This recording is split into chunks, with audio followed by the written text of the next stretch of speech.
Hi, and welcome to the Growth Faculty On Demand. Our author today says the single most valuable skill of the 21st century will be the ability to surf the waves of change, especially those underway between Asia and the West. Steve McGinnes has more than 15 years working across the Asia-Pacific region, and he is the author of Surfing the Asian Wave. Steve, welcome to the Growth Faculty. Good morning. Thank you very much for having me today. Very pleased to be here. Well, of course, you published this book this year, just before the coronavirus disruption hit us all. And I'm just wondering, why did you write this book at the time you wrote it, and who did you write it for? Well, I wrote it because I could see the writing was on the wall. China was in ascendance. All the emerging market nations, India, Indonesia, the Philippines, were all in growth, sometimes double-digit growth. So it seemed like over the next few years that the leadership would get taken by these markets. What I didn't anticipate was just how quickly it was going to happen. Something that I was seeing happening within the next 3 to 5 years looks like it's going to happen in the next 3 to 5 months. And I think the points in the book were valid then, but they're absolutely critical now. Okay, so tell us about the next 3 to 5 months. What have we got ahead of us, do you think, with this new next normal, as McKinsey calls it? Well, the IMF are predicting GDP shrinkage for all of the Western nations of between 4 and 9%.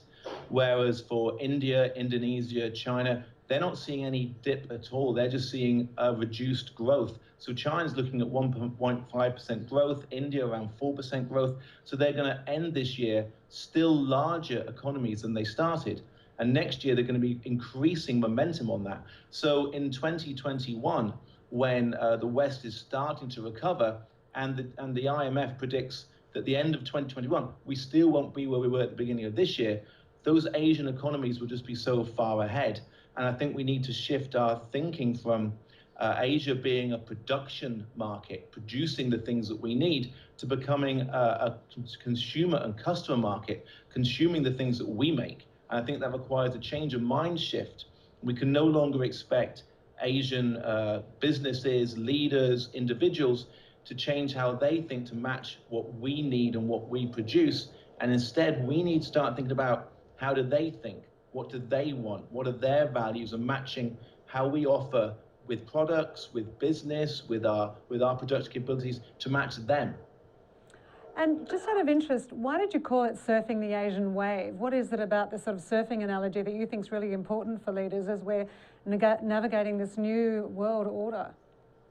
Well, it's interesting because when you look at the tsunamis and the large tidal waves, what they come from is when two large land masses underwater converge.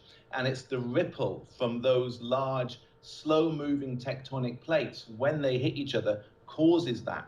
And that's what I feel is happening. So it's been an almost imperceptible move of China and Asia's ascendancy as the West continue to move forward. And that friction is what's caused this wave. And we're like any wave. I mean, there's two things with a wave. You can't catch up with it once it's going. You have to get ahead of a wave and let it ride and surf it in. But equally, if you don't know what you're doing, the wave is going to drown you. It's going to rush right over you if you're unaware of it. But if you can see that wave coming and you can position yourself in the right way, like this huge demand coming out of Asia, then that is a powerful force that you can ride.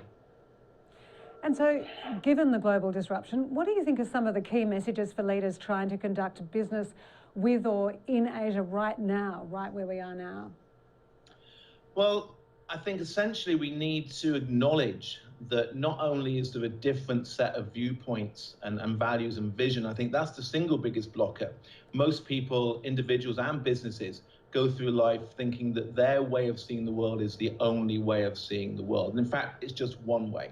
So the first point is to acknowledge that there are other views on time, other views on power, other views on the importance of relationships, which we can come back to.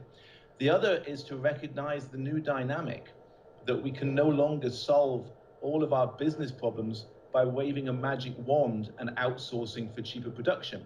That's been our answer to every challenge. How much do things cost? What will the consumer pay? How do we get them to buy more? Well, the numbers don't add up. Let's outsource it. That's no longer going to be a viable solution.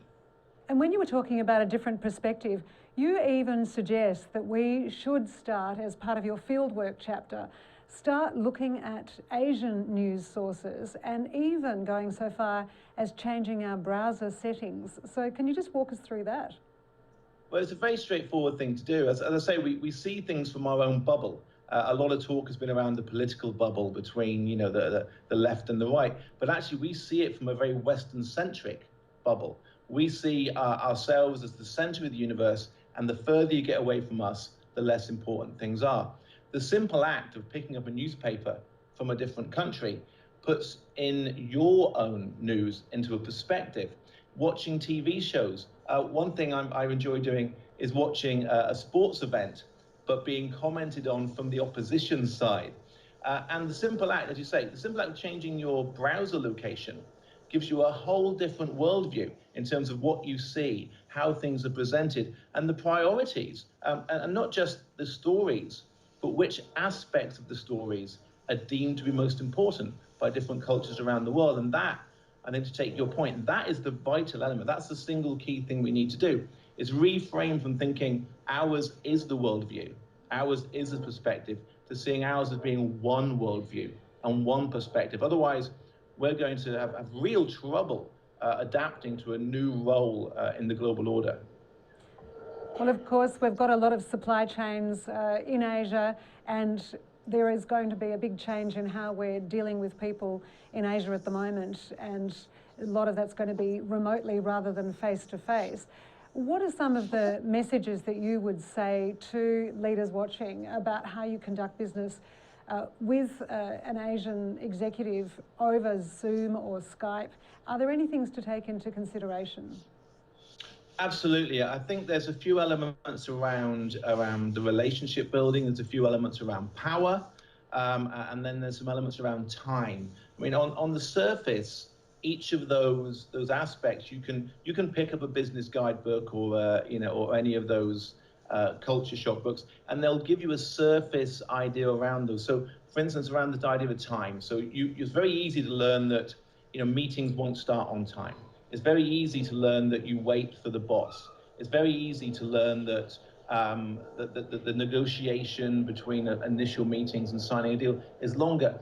But those are quite surface, and you can go through those actions, but unless you understand why those actions are in place, you don't really get an opportunity to leverage it. So just on time, for instance, yes, the boss is always the last person to arrive. It's a power statement.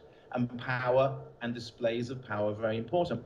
So what does that mean on a Zoom? It means nobody can start the meeting until the most senior person is on that call.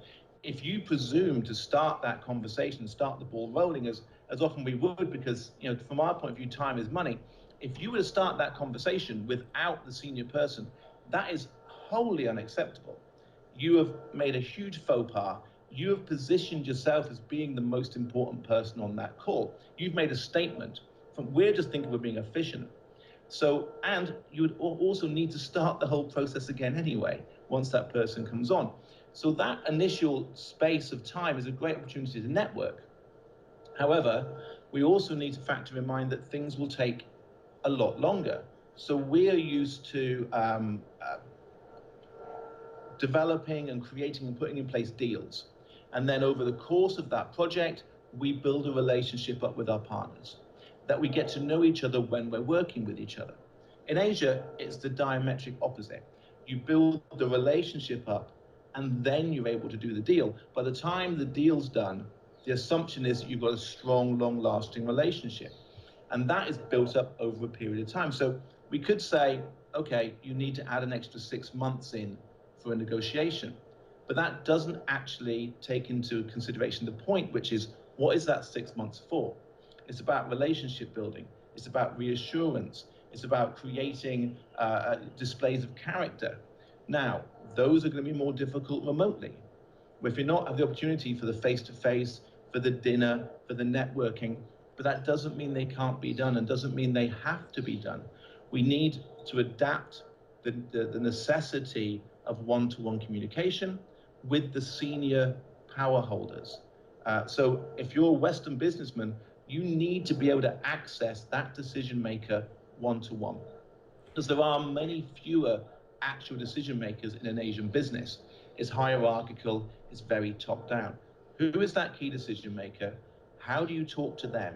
How do you engage and build a relationship? How do you display the character that you have? Again, similarly, in Asian businesses, the character of the individual is actually more important in many ways than the displays of success. We tend to be judged by our last project. In Asia business, you're judged by your behaviors over the last 10, 15 years. So how do you do that through Zoom? How do you do that through Skype? Well, simply you reach out, you perhaps do things in a way that we would be uncomfortable for in our more encompassing, flat structures. We want everyone to be involved. We want everyone to have buy-in. We don't need to do that. Target the key decision makers. Talk to them directly. Build that relationship. Take the time. Network with them. That is how we start the ball rolling. Don't go into these conversations with the expectation that decisions are made on the first call, the second call, the third call. There's a great phrase here, which is the 10 meetings to money, which means you need to go through that legwork and developing that granular relationship. And again, but there's none of those that can't be done remotely. We just need to put that little bit more effort in and perhaps step outside the standard protocols and processes to do it. Just out of interest, when you're saying 10 meetings to money, some of those meetings, I think if you're working remotely from home in a home office, they're going to involve a child coming in or a dog barking, or you might be casually dressed. Is that going to go over in Asia, or is that a real no-no? And would you see your counterpart doing the same thing? I think there's two elements to that, and they're both really good points. I think firstly, power is much more formalized in Asia still, so that the boss is taken seriously and you act seriously when you're with the boss. As Westerners, it's a common mistake to try and be humorous, to try and be funny. It's not very appropriate at that level. It could be seen as you're belittling the relationship, but also you're probably going to get it wrong. Humor is very context and relationship based, and you likely don't have the larger context. So on the one hand, there is a degree of formality. You will be expected to look smarter, to still dress up. I know in the West, we've become increasingly casual. Senior players in Asia still traditionally are in shirt and tie, so we need to match that. So there will be a degree of formality, perhaps giving yourself the more formal looking space behind you, try and minimize those interruptions. But on the other side of that, Asia is very family oriented, particularly in business. A lot of businesses, the boards are still family members. It's completely acceptable and in many ways preferred to hire a relative. It minimizes risk. You know them, you know their strengths, you know their weaknesses. They're not about to run off to the competition. So family is actually very much accepted. It's understood that senior executives will spend time with each other. Their families will get together. Their wives will be friends. Their husbands will be friends. Their siblings will play together. So I think if a child was to run in, the best way of doing it would actually be to acknowledge that. Bring the child into the call, display your relationship and your family, and make that a selling point. I think what would not be the right thing to do would be to huff and puff and swear and chase the child out of the room. Because not only would that be unprofessional, it's not a particularly good display of a character on your part and your set of values. And what about losing face? Would a Western business do the right thing by saying that you were having some struggles, you were laying off staff, you were finding it very challenging, you might be going under, you're nervous about cash flow? Would these be things you would admit to an Asian counterpart, or are these things that you should definitely keep mum about? Well, face is a huge consideration in Asia, and I think it's pretty well known that a personal bankruptcy is something that you would never recover from in many ways. So whilst the risk aversion and the understanding of risk is still the same, some people mistakenly believe that the Asian businesses are more attuned and more cautious and more risk averse. They're not. I think they just see the implications of the risk to a greater extent. Whereas, when you're talking to people in Silicon Valley or startups, quite often you're not deemed as being credible without a couple of bankruptcies under your belt. That's your learning curve. That's not the case here. So whilst I think you would want to be open You certainly wouldn't want to be seen as hiding anything away. And being open and honest would be a display of character that would be the right thing to do. You wouldn't want to alarm people. We certainly wouldn't want to be histrionic about it.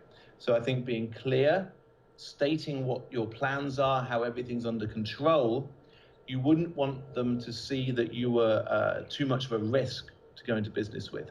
But be open about the challenges and be open about what you're doing and reassure them that whilst there are problems and everybody's in a similar situation, you have it locked down, you have those solutions in place.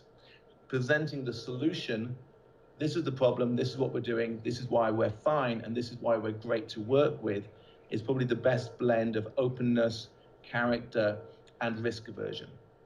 You were talking earlier about delving more into the relationship building, and I noticed you said that, you know, obviously humour is not respected.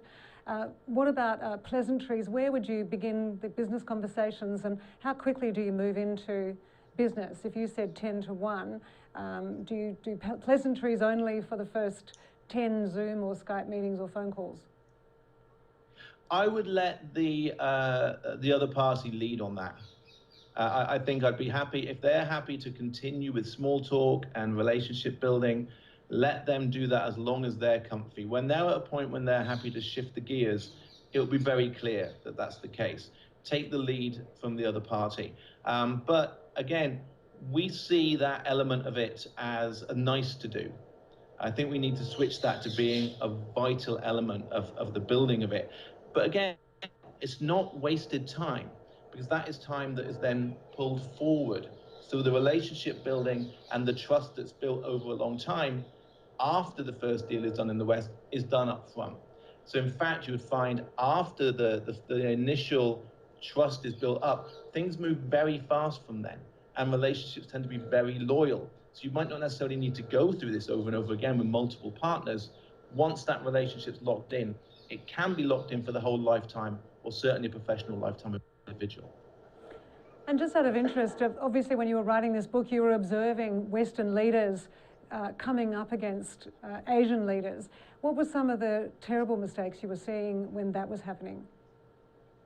You're right. I mean, and there's such, again, some wonderful examples in the book of diplomats, of startups, of entrepreneurs, of scientists, and some of the situations they've come into. A few immediately leap to mind. One was from an incredibly smart and incredibly talented creative director that I knew. They'd done their first big presentation in Japan. To the huge room full of, you know, and again, these meetings tend to be more people rather than less. The meeting had gone well, the presentation was going well, they were on the last stages of the work, the questions started to be asked, everything seemed to be going swimmingly. They looked over and the most senior member of the client team that they were presenting to had fallen asleep. So the CEO of the client side was sitting there, dozing off, in the dragon's seat at the end of the long table, asleep. They were absolutely shocked. This for them meant, you know, the guy isn't even interested in what we're saying. This is gone, it's blown, it's ruined. So there were a few more minutes of back and forth questions and answers with the other team. Subsequently, so they felt that had been a write-off. So subsequently, they won the job. And after a little bit more investigation, they discovered that in Japan, particularly in the older companies, hierarchy is so strict and so strictly observed that nobody will ask a question that might accidentally contradict the boss. Nobody will venture an opinion unless he has already ventured that opinion. So the only way for a senior figure to get engagement from the wider team and to get them to start asking questions, which they maybe really want to do, is to feign sleep. So when that CEO pretended to fall asleep, he was actually opening up the table for the other members of his team to ask questions. It said to them, I'm happy with this, I'm relaxed, you can now take the lead. So what my contact saw as a terrible affront was actually a huge compliment. What an extraordinary story. And I'm just also wondering, you know, when you're looking at the way that people do business now, obviously with this new changed world, what are some of the key things that you think represent the best opportunity for Western businesses? I think there's still a huge element that we in the West need to understand what it is that we are valued for by other countries. So what is it about our markets? What is it about our credibility and our history that still ticks the box? We can't do it faster. We can't do it cheaper. We don't necessarily have a huge technological advantage. So what do we have? What we have, I believe, is a track record of quality. We have intelligent people. We have an open and honest system. We have legally enforceable trademarks. We have copyright law. We have innovation. So if we were to focus on the areas where we can say, yes, this is the space that we own, and then even drilling down further within that to individual nations. So if the US is innovative and go-getting and adventurous, what are the elements around that we can push? I'm British. So what is it about British heritage and quality and history that can be leveraged? What is it about French style and flair and fashion that can be leveraged? We can't beat other markets at the things they do fantastically well. We can't be cheaper. We can't be faster. What are the things that we can own? What are the elements that are our key messages that we can put forward and put that again into the context of we're no longer the only shop in town. The consumer market in China will be larger than the US. We have 250 million people in Indonesia. There are the millions of people in Southeast Asia who are seeing between 10 and 12% growth year on year. We need to look at them as primary markets, not secondary markets. And in many ways, the strengths that we feel we're bringing to the table actually may turn out to be baggage that we're dragging along with us. So look fresh at what we're doing, look fresh at how we view things, look fresh at how we evaluate. Is a quarterly earnings report the right metric now when we're working with companies that view success in 5, 10, 15-year increments? Is that really how we should be measuring ourselves? Are we too focused on the success and the dynamism of the individual CEOs, the celebrity leaders, when we're working with cultures that actually are much more about the group? Are we much more about action and getting things done, move fast and break things, when in fact we should be looking more at stability and harmony? Do we just need to pivot ourselves slightly to take a place at the table, rather than assuming that the table is ours? And I guess it begs the question, what about language? How are we going to approach that? Is it okay to bring translators in, or should we be making an effort now to learn the language of the country we're mostly doing business in? In my personal experience, being open and acknowledging and grateful to the other people is enough. The worst thing we can do is work on the assumption that everybody is going to speak the language that you have and just expect it. That's rude and I think a little presumptive. I've personally never had a challenge having a translator available if required, and asking ahead of time is usually the case. But quite often, I've had situations personally where the whole meeting has been done through a translator all morning. And during the day, the follow-ups meetings were done through translators. And later on that night, in a KTV bar, doing the prerequisite social gathering with the boss, it turned out the CEO spoke relatively perfect English. It was really about the protocol of having the translator there. So my advice would be, acknowledge that you're not necessarily the lingua franca. Thank the room for taking it into account. Be conscious that you may need to bring a translator in, but don't make the assumption, which so many people do, and it's a fatal mistake, that because somebody is speaking slowly, they're getting the wrong words, maybe stuttering their speech or stumbling. Don't make the assumption that that is a reflection of their level of intelligence. It's not. They may be conversing with you in their second, third, or even fourth language. So it's a fatal mistake to assume that linguistic ability, particularly in another language, has anything to do with cognitive ability, because the chances are you will be talked under the table if you go in with the assumption that people aren't as smart because they're not speaking as clearly as you can. And Steve, just finally, what's the advice for the next steps that we could take to prepare ourselves to surf this Asian wave right now? What do you think would be the best steps for leaders right now to take to prepare ourselves? First point, step back and re-look at what you're doing. Look at it from the viewpoint of, if you were to start your business again today from scratch, in today's economic environment and tomorrow's economic reality, what would you do? What business would you be in? How would you structure it? How would you approach it if you were to start tomorrow? And then do what you can to move to that. I would then very quickly look at how quickly can you invest in people on the ground in these markets? How quickly can you get your teams, whether at home or abroad, up to speed with the differences in cultures, the differences in vision, the differences in values? I would then, if at all possible, reframe your time expectations for project length and for return on investment.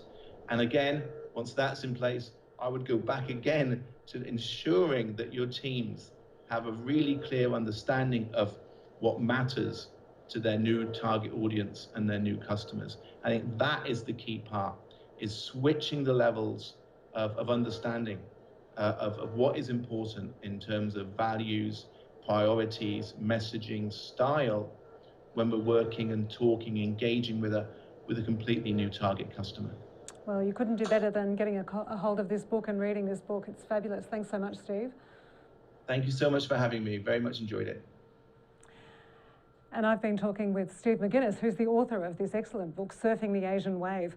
I'm Christine Kinnemonth, and this is The Growth Faculty. Thanks so much for being with us, and I hope to see you next time.